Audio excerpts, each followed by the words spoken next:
Mas dumami pa ang mga taong gustong sumali sa kaso laban kay dating Pangulong Rodrigo Duterte sa International Criminal Court o ICC.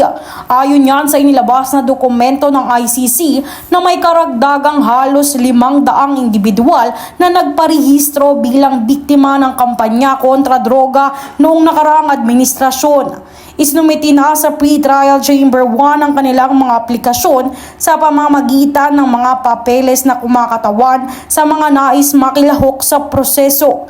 Nauna na ang pinayagan ng ICC ang 39 na complainant na sumali sa kaso. Inutusan din ng korte ang kanilang tanggapan na tapusin ang pagsusumite ng mga dokumento sa itinakdang deadline. Nilinaw naman ng ICC na kasama sa iniimbestigahan ng mga murder at attempt murders o ang pagpatay at tangkang pagpatay na nangyari mula November 1, 2011 hanggang January 30, 2016 sa Davao City at ang mga insidente sa buong bansa mula sa kanyang administrasyon noong 2016 hanggang 2019.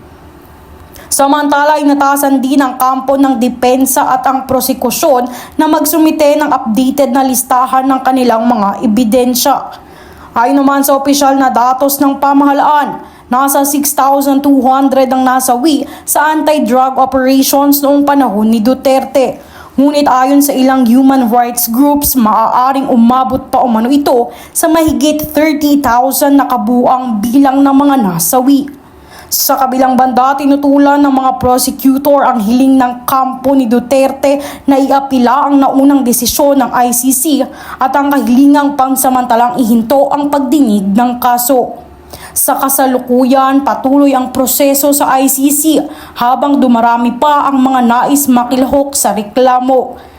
Malatandaang makaraang inilabas ng Pre-Trial Chamber 1 ng ICC na kayang lumahok sa mga paglilitis si dating Pangulong Rodrigo Duterte ngayong darating na February 23 hanggang 27. At ang kanilang desisyon ay batay sa medikal na assessment ng 3 independent na eksperto na nagsagawa ng medikal na pagsusuri sa dating Pangulo.